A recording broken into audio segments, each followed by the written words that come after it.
I'm amazed because they've said far worse things about Vince Russo, and he is far more respectful. What's funny, and I'll tell you part of it too with Russo, is that we knew we were going to have him on. You know, we were able to get an interview with him, and I was shocked, you know, because I didn't think that he would. Again, I didn't think he would come on Russell Crap Radio with us.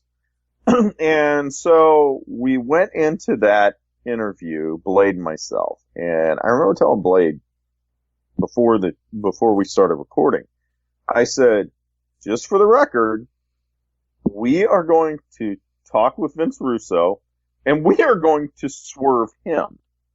We are not going to talk about pro wrestling at all. Don't bring it up. If he tries to bring it up, let him do it. But we're going to try and, swing the conversation back away from it. And I think what Russo learned is, we weren't really doing it to be funny in as much as we were just trying to get him comfortable and thinking, okay, we can get him back on a different show. But the first show, we just need to have him on and show, hey, we're just a couple guys.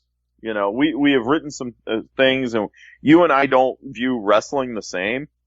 And so we did that, and Russo got really comfortable. And to this day, I mean, I still, he and I trade tweets or direct messages or whatever, emails, what have you, still to this day. And I have no problem with Vince Russo. I think it's a classic case of you can disagree with people, okay? If you're respectful and you're not just, ranting and raving and dropping all kinds of F-bombs and everything else, you can disagree with people about something. Like Russo, I don't agree with how he has written pro wrestling in the past, and that's okay. I can have my opinion, and he can have his opinion that he's right.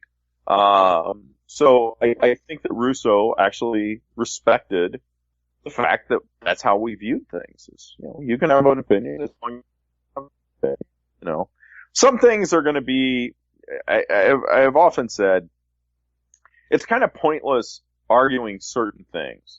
Like if you were going to argue the death penalty or abortion, okay?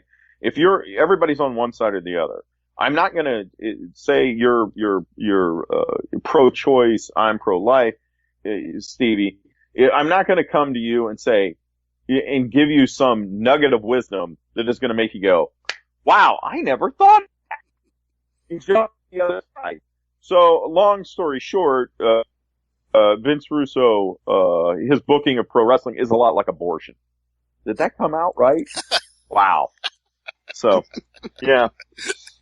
Well, then on that note, I have to try to swing it back, segue, if you will, and find a way to go from that to Mr. Bischoff's comments about you personally, because like you said, respect is a part of the equation here, and when Vince was on, you guys had a respectful conversation, and I enjoyed it thoroughly, and I saw a side of Vince Russo that I hadn't seen before, and when I heard Bischoff's comments about you, I saw a side of Eric Bischoff I hadn't seen before, which was a very cranky, bitter, angry Eric Bischoff who said, these guys have never talked to anybody who worked at Turner Broadcasting. These guys have never gotten any information from anybody in the office. Where they get their numbers, I don't know.